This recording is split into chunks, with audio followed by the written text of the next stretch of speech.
Hello, everyone. Welcome to this week's episode of Scandal Panel. Can you handle the scandal? All right. And you can see right now we have our very first honored guest, and it's none other than Alvin. Yay. Let's give him a warm applause. As you can see, Jonathan is not here with us because he's engaged with his family, but he'll be back to join us shortly. So we can't wait to see you soon, Jonathan. Alvin, since you're actually the first time you'll be on our panel, we're so grateful and lucky to have you on our panel. Maybe could you like to tell us and the viewers out there about a little bit about yourself?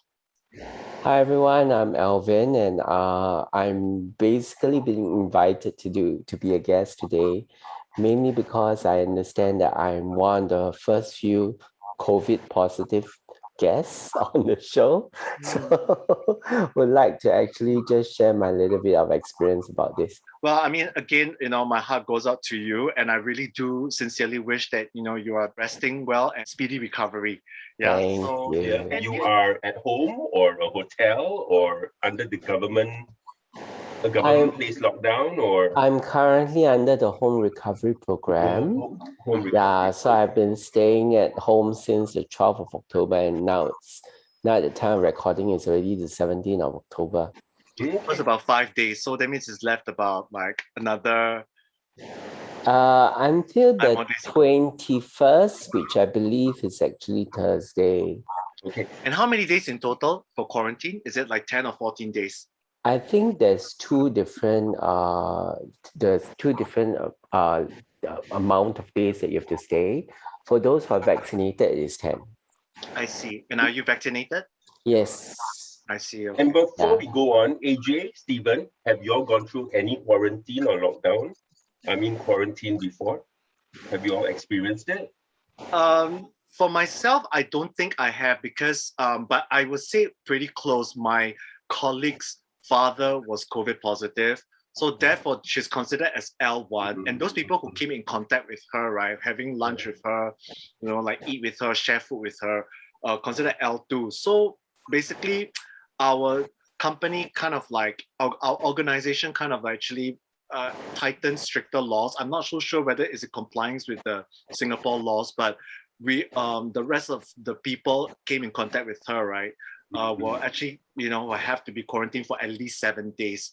Yeah, then again, the law keeps changing all the time. Exactly. Yeah. I was unlucky to have a lockdown in UK last year, and then when I came back, quarantine in Singapore during that terrible time when I couldn't even, once I landed, they shipped me out to the hotel. I couldn't even do anything. It was terrible. So, Alvin, I totally understand the frustration and the weirdness of the whole situation. All right. Do you think it would be okay to like share with us, like, how do you manage to able to get it, or do you? You mean how did I get it in the first place? Well, to be honest, I'm not very sure how I got it. But I do know that I had a little bit of close contact with people who were in contact with COVID positive people just before I got it. So one of my students, after coming for class, went home and then immediately messaged me saying that my mother actually got it. Oh, so at that point of time, I was a little bit of concern. So I actually took an ART test. And at that point in time was negative. So that was, I think, on Sunday or so. So that was Saturday, he told me. So on Sunday, I took an ART test.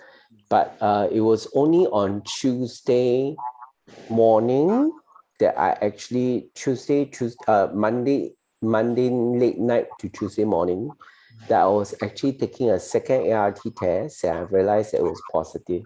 So in between, actually, there was no such issues. Then again, my office is actually right next to a hotspot. So it's at Geylang Bahru Food Center. So I went there for makan quite often. I think I did go there for makan just before I went into isolation as well. So I'm not very sure whether that would have actually impacted in any way. Oh, I see. I see. I'm So sorry to hear that. But prior to this, right, did you learning of your news of being positive? Did you actually experience any symptoms whatsoever? Maybe that were. Yeah.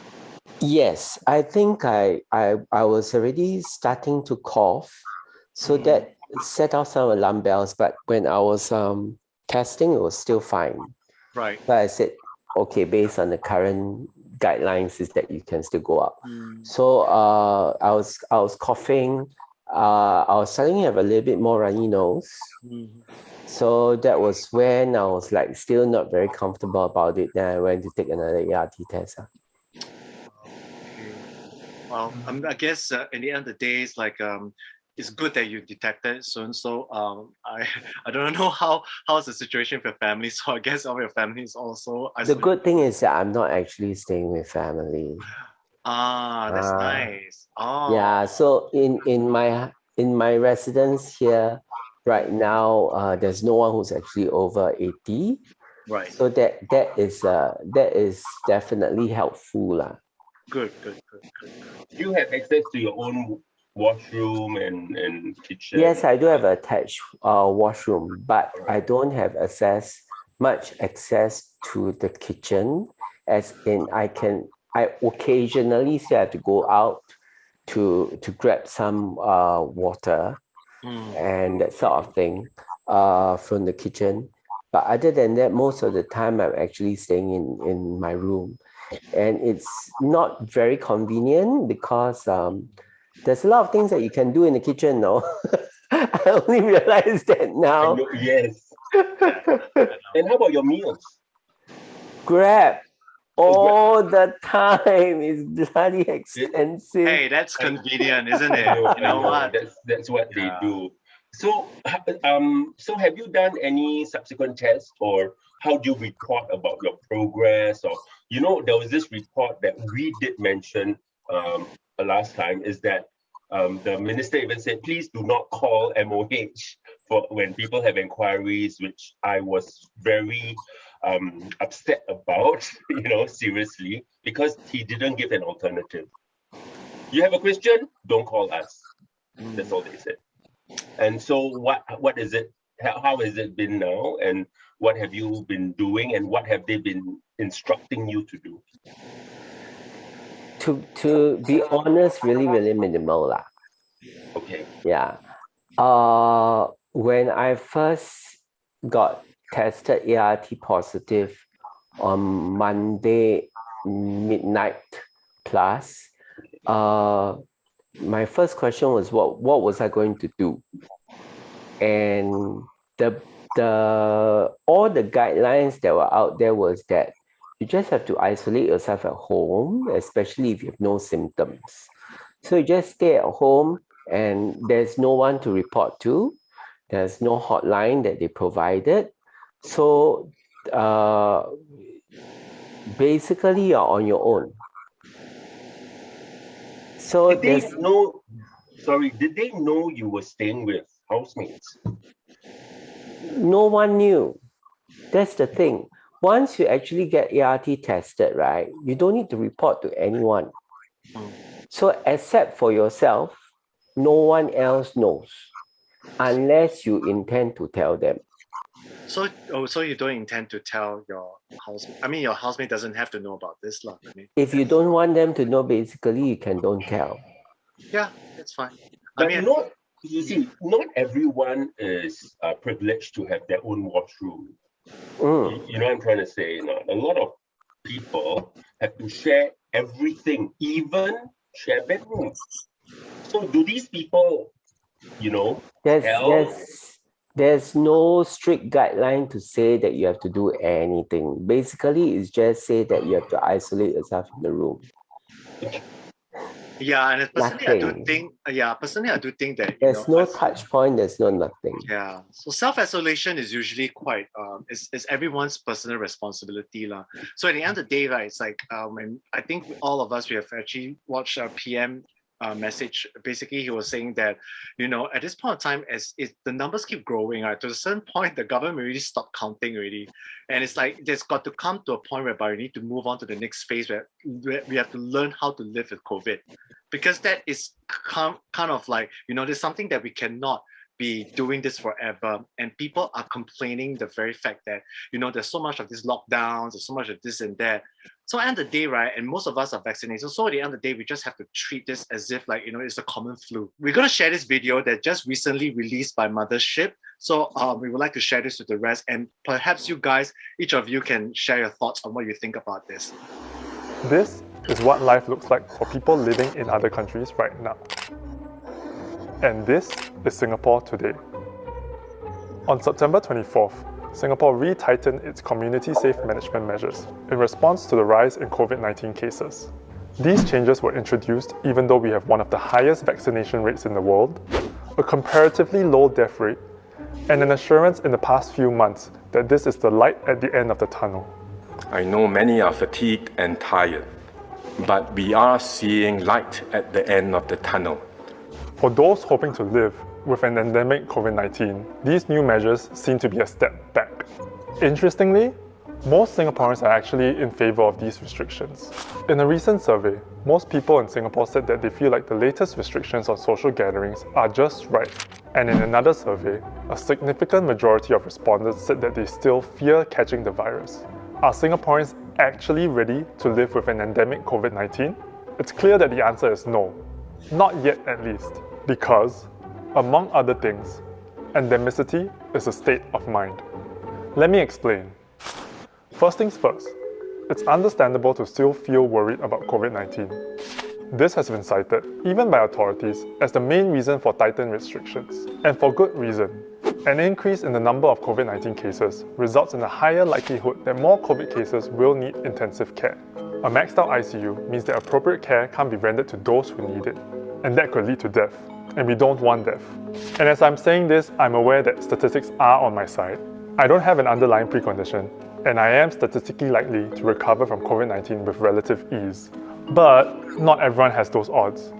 The rise in cases means an increased likelihood that the elderly and the vulnerable will catch COVID-19, and an increased likelihood that they will die. And dying is bad, and we should avoid that. A lot of our opening up plans depend on vaccinations, but at this point, children still can't get vaccinated. This is naturally a key concern for parents, especially if they are also supporting elderly parents. So of course they're worried, but if we are to live with COVID-19 as endemic, we need to understand that the situation isn't the same as last year. When SARS coronavirus 2 first emerged from China, it carried with it a fatality rate of about 3% to 9%. So depending on the access to healthcare and a number of things, but essentially it was quite an alarming disease. But vaccination has changed all of that. Vaccination has now made the SARS coronavirus 2 infection, even with Delta, into mostly a flu-like illness, or mostly asymptomatic. Now, in that context, we can live with COVID. And Professor Wee isn't the only person saying this. According to a recent Yale Medicine study, the Moderna and Pfizer vaccines are both highly effective in preventing symptomatic and severe illness from a COVID-19 infection. And that is essentially the key. Singapore has now vaccinated more than 80% of its population, but we are still not yet mentally prepared to live without the fear of getting infected by the virus, even if most of us will not be in a critical condition. It is true daily cases have increased since end August, and our hospitals are stretched. But it's not because a lot of people are suffering from serious COVID-19 symptoms. As of now, the number of severely ill COVID cases remains within expectations. However, there has been an increase in COVID-positive cases with mild symptoms, seeking medical attention in hospitals when it might not be necessary. The goal of home recovery is to reserve healthcare services for those who actually need it. Basically, the elderly and the vulnerable, who might suffer from more severe illness. COVID-19 treatment facilities have also been established to look after patients who are generally well, but have underlying health conditions that require close monitoring. If these measures succeed, then they can be adequately taken care of. and the risk of them dying from COVID-19 may be reduced. Studies conducted by NUH and KKH show that out of 259 children in Singapore who contracted COVID-19, only about half had mild symptoms, while the rest had no symptoms at all. And there is also a lot of research being done to test if vaccines are safe for those under 12. So there's reason to believe that a vaccine will soon be suitable for their use. I guess I haven't been cavalier about the whole situation in this video, but let me get serious for a bit. Yes, people will die from COVID-19, and it's incredibly hard for anyone to say dying from COVID-19 is okay. And you're right, we should aim to not have anyone die from COVID-19. But I just want to present some perspective. Our COVID-19 mortality rate is still one of the lowest in the world. In comparison, here's the mortality rate for dengue in 2020. And about 800 people die of influenza-associated deaths here each year. Yet Singapore has learned to live with dengue by using cautionary measures. And we also treat the flu as nothing more than an inconvenience. I'm pretty sure that we as a community have not done well enough to communicate that what we call COVID this year is not the same as what we called COVID last year. I mean, the name is still the same, but the outcome is very different. And I think the context is important, right? It's not whether you acquire SARS-2 infection or not. It's what's the outcome of the infection. I think the messaging needs to be clearer. And to me, the simplest is just to call it a different thing. So one possibility is let's differentiate it into flu-like COVID, COVID with warning signs, and severe COVID. Of course, there is an alternative, and that is a zero-case policy. We continue to cyclically tighten and loosen safe distancing measures, we continue to restrict our borders, and we continue to aim for as little COVID-19 cases as possible. Here's what's at stake for this alternative. In another survey, 37% of respondents said that their household financial situation has worsened.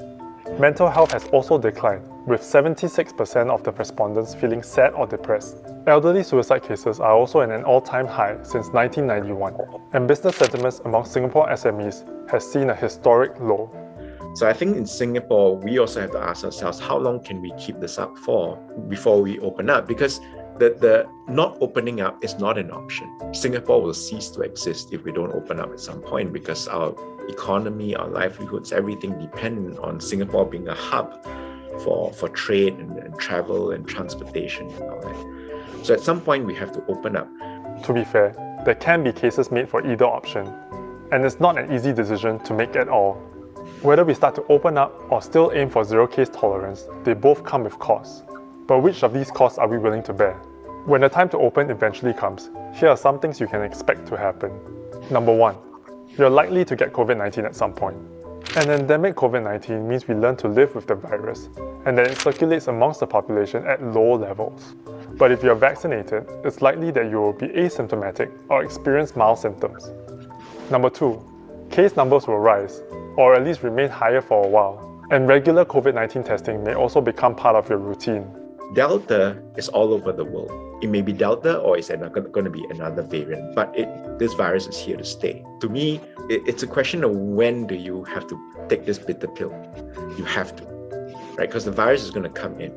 But we can trust the vaccine to turn it from what would otherwise be a potentially lethal infection into what is now mostly a mild flu-like illness. Of course, at the end of the day, some of this may be easier said than done. People are still scared and frustrated, and this is completely valid. The 4-stage roadmap for COVID resilience has been in place for some time now. But until the people of Singapore are ready to move forward, it could be quite a while before we are back to the normal that we were once used to. All right. I've always said it's so strange how the whole world is battling this virus, this disease. And yet every country is doing different things. Isn't it the same disease? You know, it's so different. You know, seriously, but it is the same disease, right? That the whole world is experiencing, isn't it? Right? And the worst thing is now, if you ask me, the most difficult choice is vaccine and booster thing, because from the ministries to the health experts, they all have different views on this. You know, the boosters and what to take and all that. And then, like he said, for Singapore, it'll be quite some time before we get to normal. And I think the biggest thing about going back to normal is maybe being maskless, right? Where so many countries are already maskless.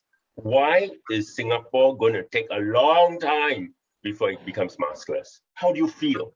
Feverish, cold, or anything, Alvin? Right now I'm actually feeling much better. I think that I took some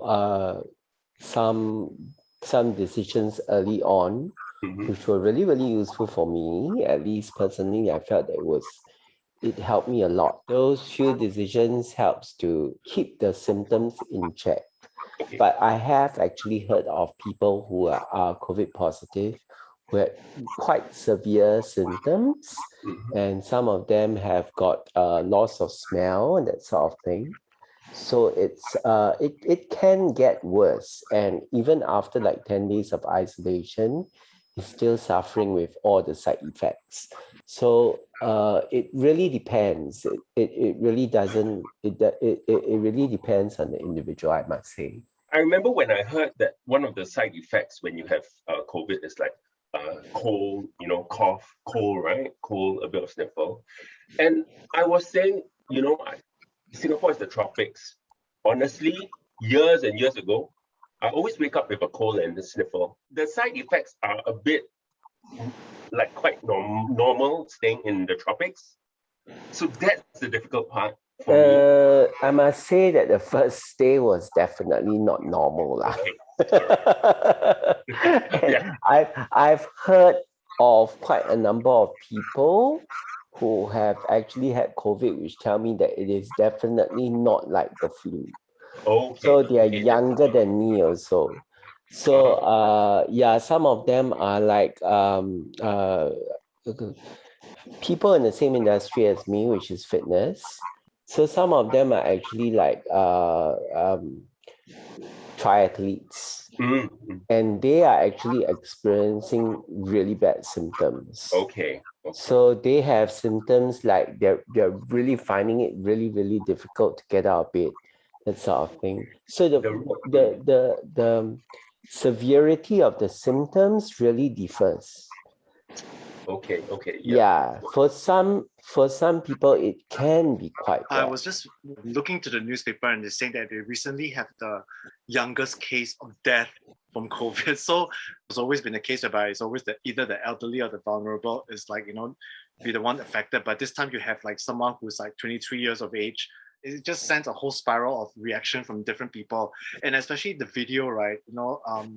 It's really quite concerning to say that 72% of the society is very concerned and still wants the restriction to go on, which is actually quite frustrating because it's like for some of us who are really longing to have a normal life, especially some of us who love traveling, particularly me. I love to travel. Till now, Singapore is like one of the few countries in the world that's still having this travel bubble, this travel quarantine, whereby you come into Singapore, you have to be quarantined for 2 weeks, even whether you're vaccinated or not, which I find is preposterous. A lot of other countries, right, are actually kind of like already open up. It's like they're moving on with life. Even US, even for Europe itself, except for Australia, who's still under very tight lockdown because they're obviously following the example of Singapore, which is equally frustrating. So when was this going to be over? I happen to be in that 72% that you're talking about. I hear a little bit of what you're saying over there about from Ernest about how he feels that sometimes we should just open up a little bit more, AJ as well. But I think that the issue here is that people are feeling very frustrated, especially those who are pro opening up the economy. The frustration comes from idea of comparison. And that's in comparison with a lot of other countries. Other countries are doing this, other countries are doing that. So those with a general wider worldview will actually have that in mind.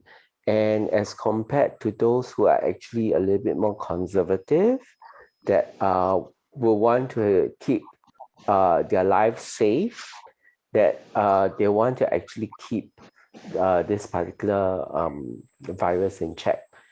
I come from a slightly more balanced point of view.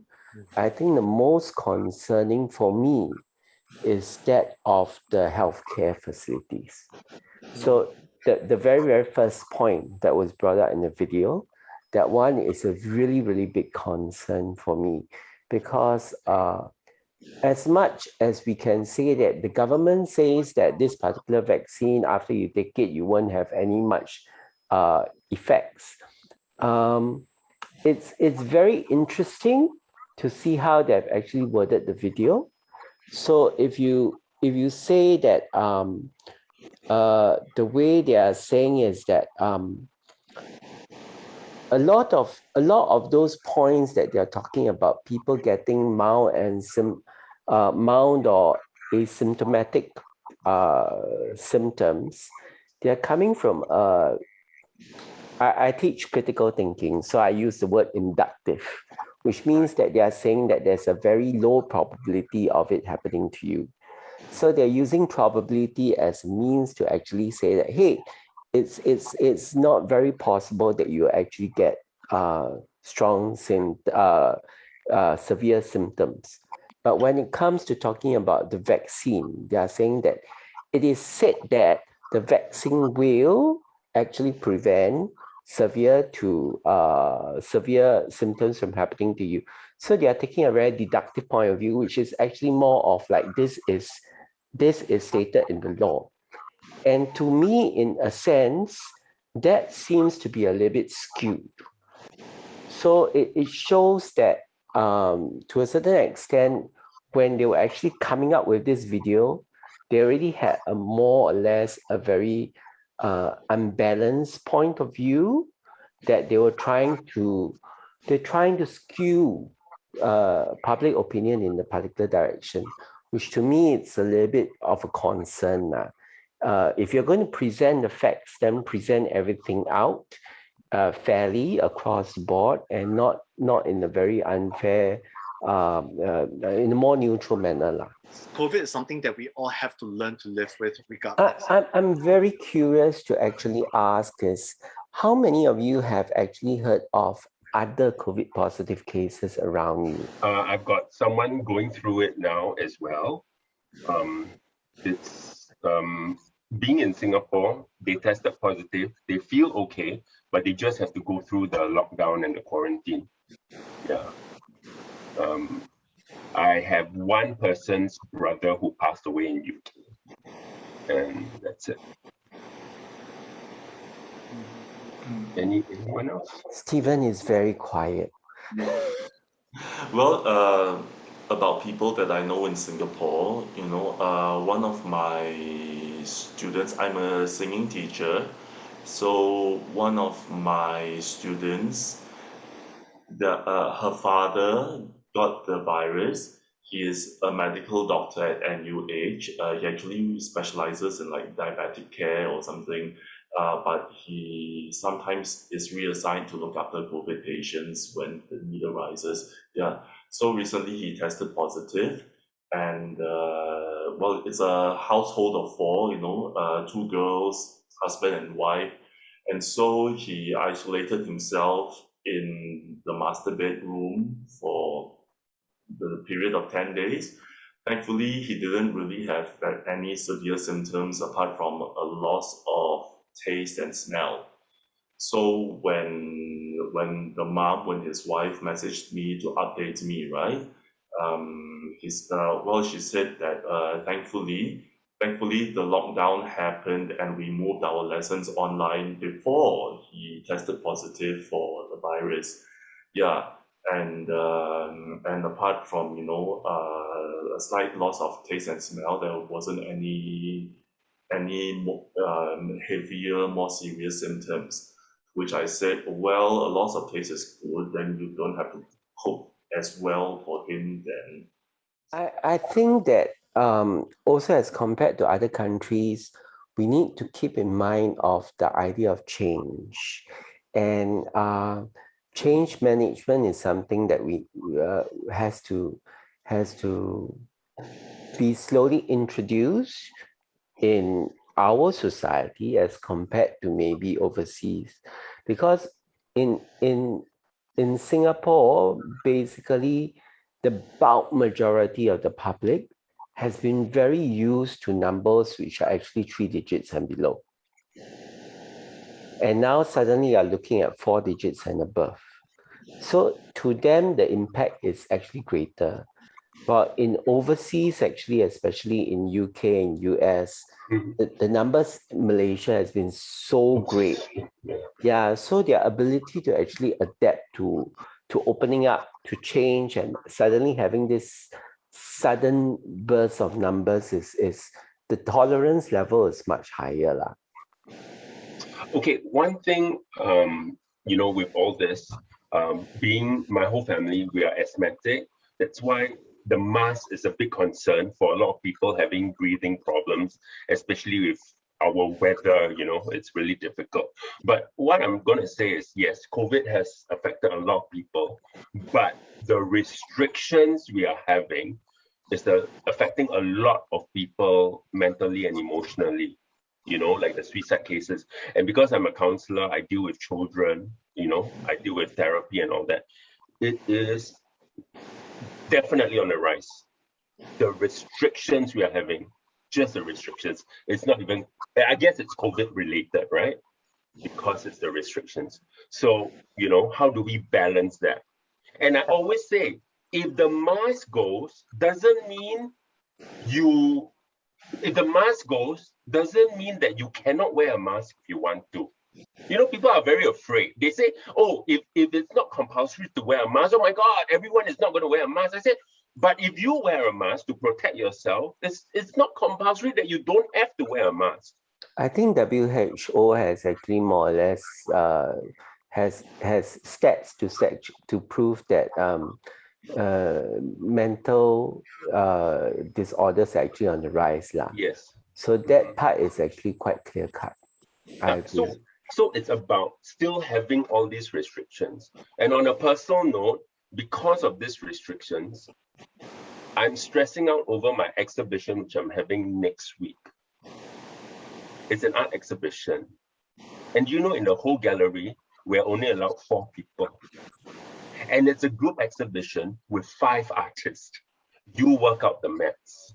You have to do some research, because I know that from my organization, basically we can conduct religious activities and and even meetings and stuff like that. You definitely have the congregation of maybe minimal 1,000 or something like that. So it's always plus and minus, depends on what kind of organization it is, whether you're in the religious society or you're in a business entity. So it's always very, very subjective, but in the end of the day, we all really, really hope to really see our life revert back to normal, especially for myself, because I'm really itching to travel. This has also actually taken a toll on majority of our mental state of health, especially even people, very normal folks like us. We just want to get away. And how many of us have not been traveling for 3 years already? Myself in particular, 3 years I've not been stuck on a plane. It's really I'm trying to hold it together. So, but again, it's nothing compared to what you are going through, Alvin. So at the end of the day, it's I got to say, really, our heart really goes up. Can I just try to just step out of the house first? Try to step out of my room to the kitchen first. Exactly. That's one thing that you need to clear that, and it will come very soon. So on a positive note, it will come very, very soon. So that's something you don't have to worry about. At the meantime, just to check, you're not given a monitoring ban, right? No. Were there some people that had monitoring bans? Just to check. I don't think so lah. The first part earlier on there was, I swear, they were given some bans, right? So that earlier on there were checks. MOH can track you. Yes. That was very, very early on. And that's how people were fined. Yeah, I know. Yeah. So lucky you don't have to, you're really, it's up to the discretion of the person and the honesty that you keep yourself in the room. Alvin, what are your views on this booster thing? Well, apparently the booster does not really apply to me now. because I've been told that once you actually get two vaccine jabs and you get COVID positive, you're no longer applicable for eligible for booster. Wow. Oh, Okay. oh, May I ask okay. what vaccine Brand. you get? What brand did you get? Moderna. Moderna. Okay. Oh. And did you have any side effects after you got your shots? Yeah, for me, every single one I had side effects. So Oh it's dear, the very first bad. shot and the second shot. And how long did it last? Second one lasted for 3 to 4 days. Oh, okay. Yeah, like Wow. really, really bad. And then after that, it suddenly just disappeared. Oh, Mm. all right. As I got my Pfizer, and I remember keep on telling the doctor that the breathing was really labored and heavy and all that. And then the news about how Pfizer actually affects the heart came out after that with the 16-year-old, you know. Yeah. And the worst thing is that when you feel bad after the jab, every time you go and see the doctor, they say, "Oh, that's a good thing because that means that the vaccine is working in your body." I said, "That means a good thing, but I'm feeling so bad. I don't get it. You know what I mean? How can feeling so bad be a good thing?" Well, apparently I'm feeling still very bad now. Yeah, it's So a good thing. good So can you thing. imagine if the doctor says, "Oh, that's a good thing. That means it's working." I don't get that, and that's what I was told. I guess in the end of the day, right, it just depends on individuals. Like, they were also encouraging, like, you need to exercise more so that it will help you to actually deal with your shots better. But then don't overexert or something like that. Or something like that. And they were thing. mentioning something like don't exercise the day before, because otherwise when you have muscle sore, right, it's gonna or 2 weeks after. I have no idea. To me, I don't care. And then keep healthy. Steven, any side effects? Some muscle ache. Just very normal stuff. The next day, yeah, I had a slight fever at around like 9-10 p.m. Then I just slept. Next day, I had muscle ache, especially in the arm that I was jabbed in. Yeah, but by the third day, I was fine already. Yeah, so a little heaviness. Heaviness, right? Yeah, just walking. But okay, mine was generally okay. Yeah. And mine was 2 weeks of like feeling giddy and no appetite. And everyone knows I love food. So for me to have no appetite means I'm really, really ill. It was really bad. So when they said booster shot, and then I went like Pfizer, and then my doctor did recommend that I can take another brand. So of course there's that controversy where can you change your Which brand? I heard that Moderna is even worse.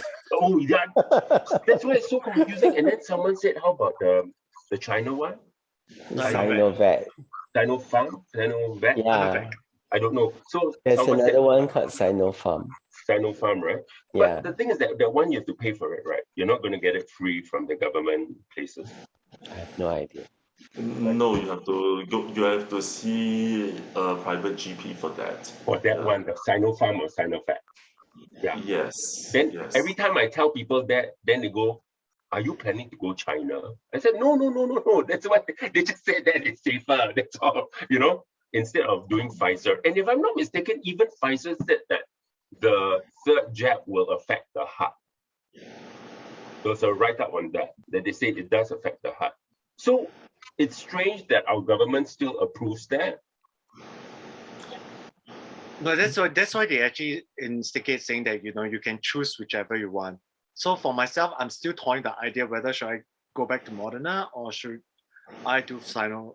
You know what I'm saying? So as they say that you get Sinovac, it's like you can get a free pass to China. And now it's scary because these vaccines are supposed to be for health, right? But when it becomes certain countries approve certain brands and certain countries don't approve certain brands, isn't it very political? It's no more for health. So Alvin, so they told you don't need a booster jab. Based on there was WhatsApp number that you could WhatsApp Yishun Polyclinic. Okay. So I did actually WhatsApp them, and that was the reply that I got. but they said this is going to be like a flu thing. So, some people have flu jabs every year. So do you think we are going to need to have a COVID jab, a vaccine every year in the future? I think that you most probably still need to have booster shots. That's what I personally think, but I'm not a doctor. Yeah, I think it's definitely in the foreseeable future. Yeah, it's a must. but I can Eventually, see the concern because I've heard of slightly more horrifying cases of COVID positive cases before. yeah. So I also don't want a similar situation happening for me lah. I have a particular friend whose mother passed away recently in Singapore because of COVID. And she was not able to see her mother for the last time. Yeah, so she was actually COVID positive, but they refused to endorse that she was COVID positive because she needed to get a PCR test first. And by the time her PCR test results came out, she was actually confirmed to be COVID positive, and she wanted to see her mother. By then, her mother had already passed away. So if such situations do happen to my parents, I think that would be also a concern for me. So if my parents can get a booster jab and it is as safe as they claim it to be, then I personally wouldn't mind that happening. I don't know what's your concern about the booster jab though. It's just that I've heard adverse results about the booster jab, and but I think we have feeling, heard adverse results about the about booster, everything. about Yeah, vaccines so the from thing the is that parents. that is the thing, because I experienced such a terrible after effect. It's not, so how can I be so happy to go and get another jab? That's the thing, you see. I also have expressed my views on my Facebook before about people who are actually not vaccinated. And I can actually understand your point of view. Some of them are saying that, oh, well, this particular vaccine was developed too fast. It's not well researched. There's most of some politics involved. Government or don't know what high level health organization is trying to cover up and all sorts of things. But I think that to a certain extent, I don't think that they are 100% wrong. I think to a certain extent that some of the studies might not have been that fantastic. It could have been actually better for some of the studies. But if you look at the other side of things, the other opportunity cost, what is it? So the opportunity cost here is that at least from a very practical point of view, if you don't get the booster jab, you won't be able to go out.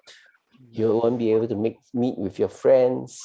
You won't be able to do a lot of things. They will not open up the society. It will not be safe. And there's a very high risk that if you are actually really not vaccinated, that if you get the COVID, it might not be just a flu.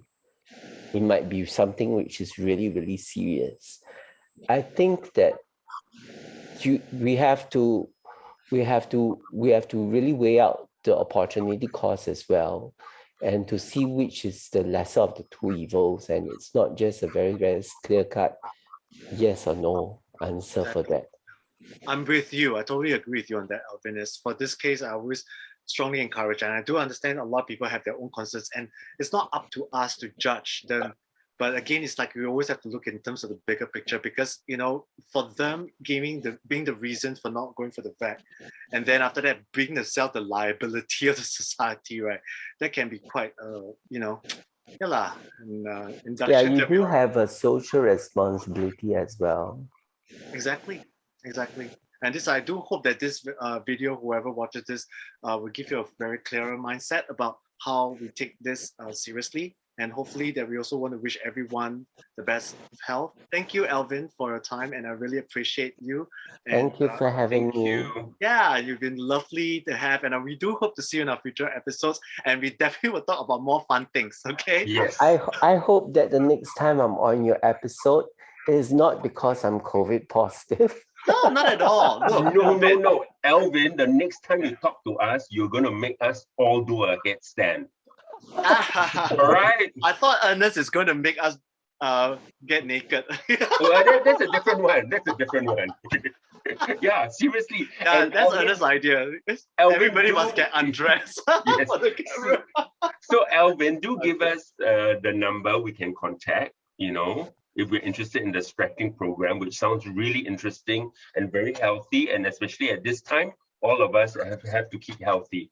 I think that's, that's the most important thing. Sure. Right. All Well, right. thanks for having me on today's episode. Yay, thank you so much. Thank you. Okay.